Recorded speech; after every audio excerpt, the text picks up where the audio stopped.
Welcome to another episode of Show and Tell Books. I'm Chantel, I'm Amber. and today we're going to be talking about our favorite book to screen adaptations, our least favorite adaptations, and ones where the screen adaptations were actually pretty equal to the book.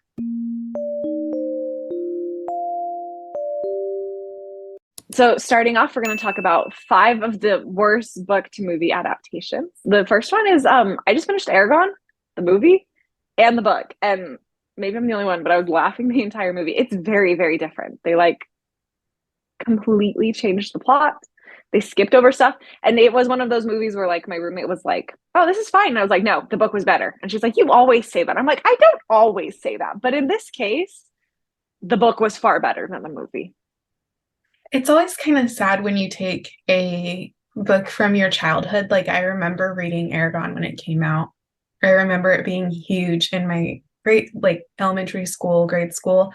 And I am afraid to go and watch that movie, especially after hearing you talk about it, because I'm like, it'll ruin my childhood memories about this. And I hold those dear.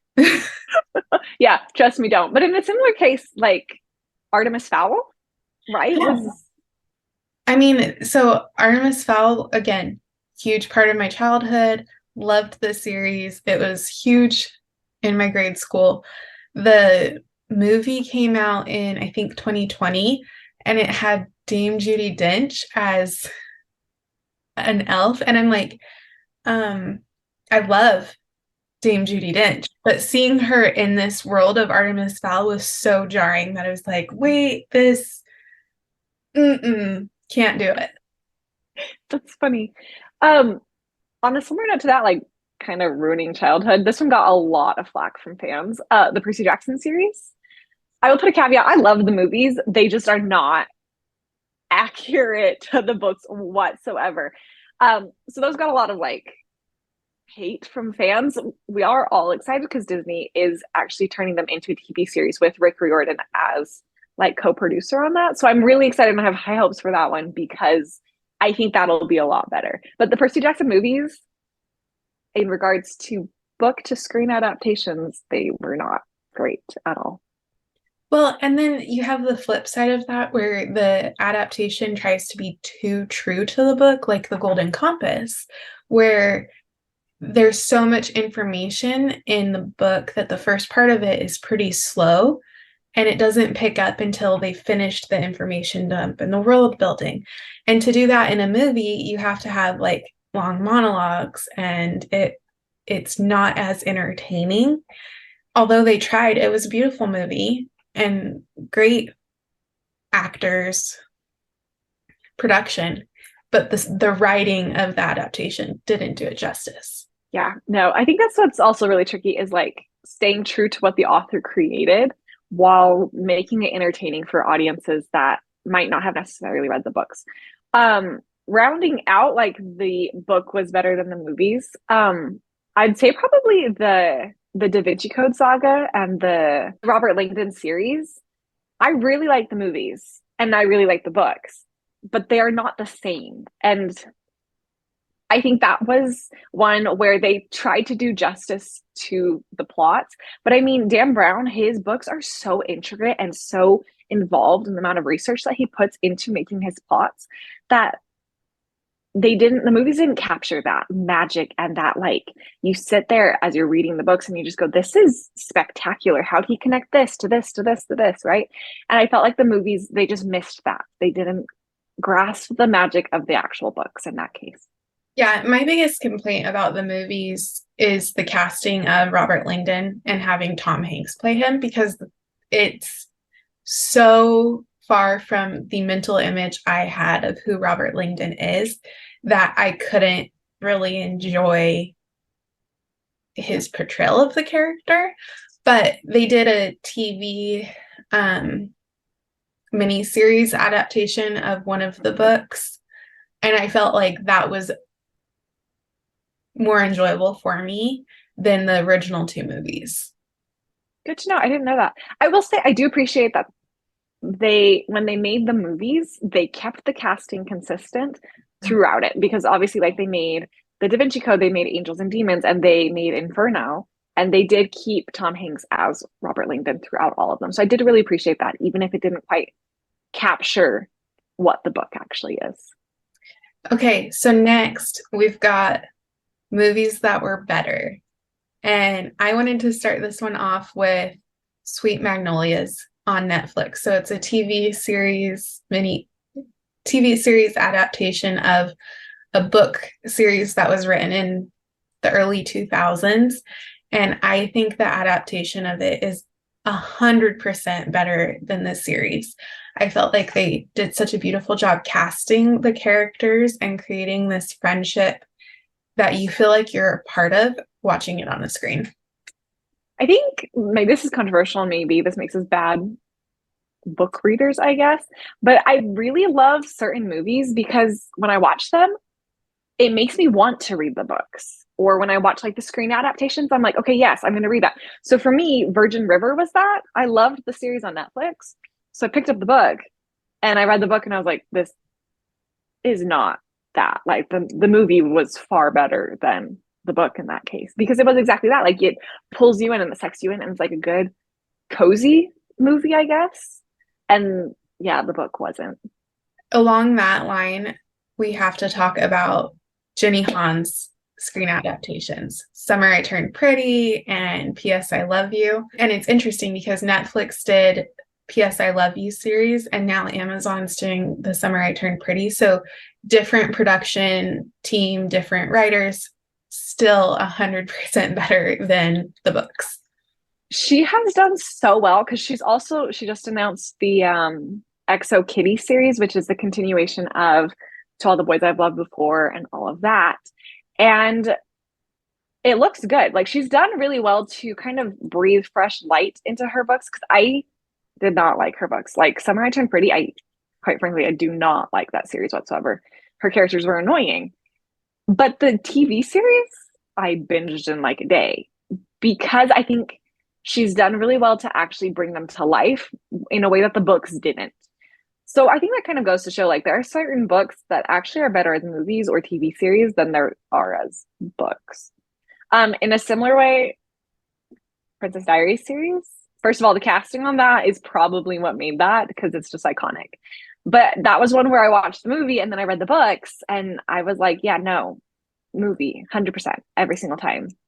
Yeah. And it's so funny because I feel like they changed so much from the books to do the story. Yes, And it's so cute and fun and you can't beat better. it, right? Along those lines, we have Crazy Rich Asians, where when I first saw the movie, I was kind of obsessed with it because it was so funny and it was just so impressive how they connected these characters and told the story. And you were sitting there like, oh my gosh, these families are insane and have way too much money. But I was The obsessed. casting again, I think, on that one. Yeah, I was obsessed. And so I went and read the book. And I think the series is still good, but I think the movie was so much better. And I'm excited to see the second movie is in production. I'm excited. That was definitely, it was a good book. I just think it was brought better to life through the movie because you could see a lot more of it. And I think it sucked you in a little bit better than the book did. Yeah.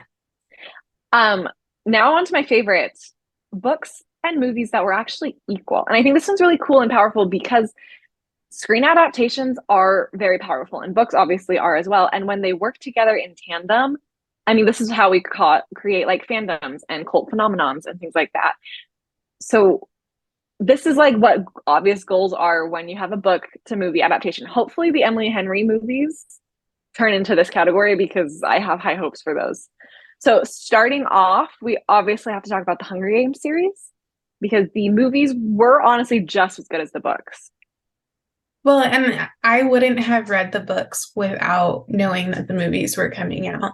And I had friends who were like, hey, we got to go see the Hunger Games in theater. And I was like, wait, let me read the books first. And I'm glad I did because they worked so well together to create a story that's lasted a very long time. I think it's also really cool because they actually stuck really well to the plot. There's a couple things they didn't include, but overall, like it is a pretty true adaptation. I think Divergent also, while they didn't finish the series, the Divergent movie was spectacular in that same way. Like it's very on par with what the book was. It brought to life the characters in a really like powerful way. And I think it caused a lot of people to read the books because, except the third, which in our opinion does not exist because we don't like it, that ending, all that. Anyway, but it brought a lot of people into the like Divergent fandom. Let's talk about Pride and Prejudice because I feel like no matter which Pride and Prejudice screen adaptation is your favorite, it still finds a way to be very true to the original piece of work and has seriously lasted through time. Which, if you think about it, it's actually really hard to do. I think it's really fascinating because like they came out with like a new Emma, right? Or Persuasion. They're constantly trying to redo Jane Austen's works. And to be honest, I haven't loved the new adaptations mainly because they tried to, in my opinion, modernize the story too much. And you can't. I mean, Jane Austen wrote these in the 1800s. You have to remain true to the customs that were at that time. And I think that's why I love the Pride and Prejudice adaptation so much, is because it brings that back to life and it just makes the story stand out. I mean, Pride and Prejudice is iconic. There's no better story than Pride and Prejudice. Right. Well, and I feel like it's one of those books that everyone knows the first line of, whether they've actually read it or not, or seen the movies or not. The first line is one that you've seen all over mugs, t-shirts, like. Oh, or the characters, right? Like the characters are so iconic that even guys who hate chick flicks know the characters, right? And always are like, what is like that you're Mr. Darcy, or like they always are making remarks to it. So I think that's the power of a good book, and that is the power of a good screen adaptation, or in this case, two or three screen adaptations that are fantastic. I want to talk about Chronicles of Narnia because the movies are my childhood. And because of the movies, I read the books and they're equally fantastic. Obviously, it's C.S. Lewis. But I think that was another case where they created magic together. There's really no other way, I think, to explain how the Chronicles of Narnia worked, except it brought Narnia to our homes. Like it literally created magic. How many of us grew up wanting to go into the wardrobe, right? And escape into it. And I think the books were great, but because of the movies and the magic that they captured, it became a literal world that we all wanted to. Similar to like I think Harry Potter. Yeah. And I think Narnia in particular is interesting because of the time period that it's set in. And it's one of, I think, the earliest exposures young children have to a wartime period piece.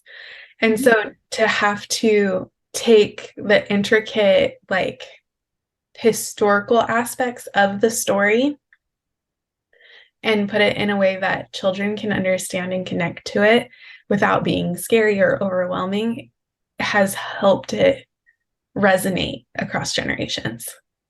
I think in a similar light, while it is a children's book, it also, like, if you go back and watch it as a young adult or as an actual adult, like, this symbolism, which is what C.S. Lewis is so famous for, is his symbolism within his literature. The symbolism is there even as an adult. And so you learn different things or you see different things that you connect with as an older audience that you didn't when you were a child, but it still is magical and it still is like, wow, I learned something, or that was cool, or it still like brings back that nostalgia, but it's also like a learning nostalgia. Yeah, definitely. And that brings us to Little Women. I love it, especially the new one. Well, Yeah. it's impressive because taking a substantial book like The Little Women, I can't remember how many pages the unabridged story is, but it's a big book. It is. That is very detailed about a large cast of characters, and being able to put it on screen where everyone still connects with their favorite sister and you get the whole story without skipping over the details is beautiful. I also think it's really cool because Little Women was powerful in its own right when it was first published.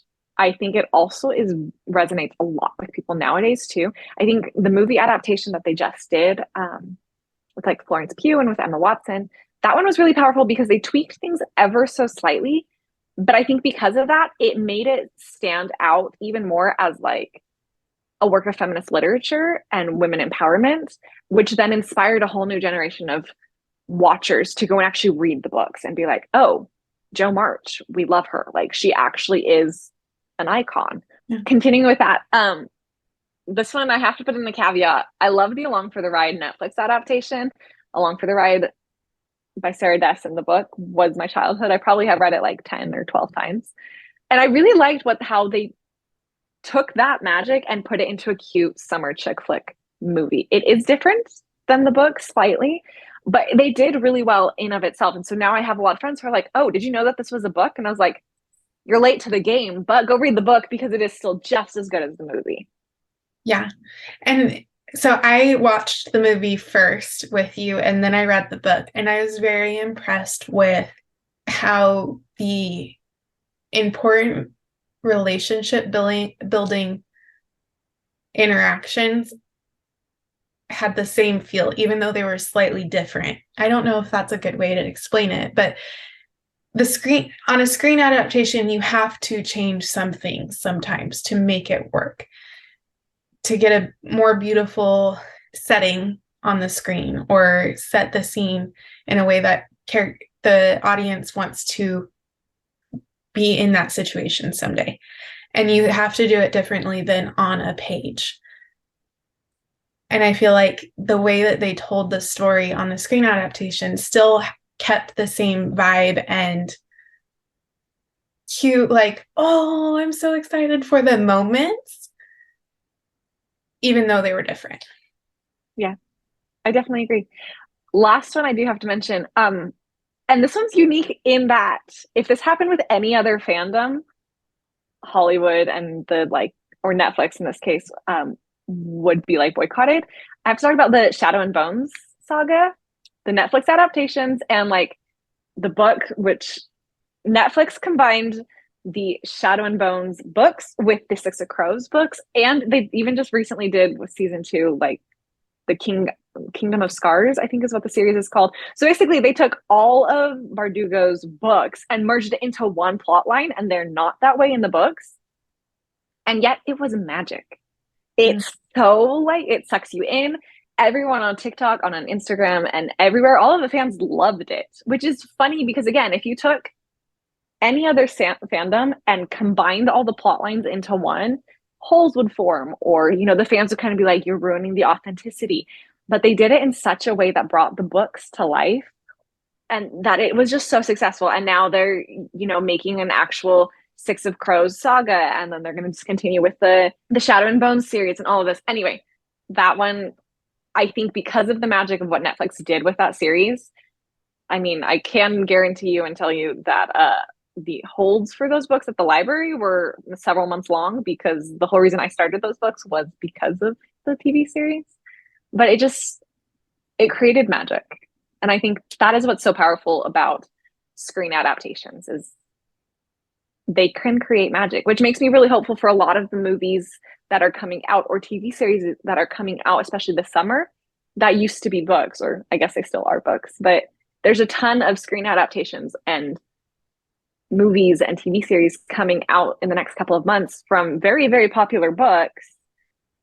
And I'm really just hoping that they do well with it, that they work in tandem with the authors and with the actual plot that was created to bring them to life and to make it as magical as it is in our heads, which is hard.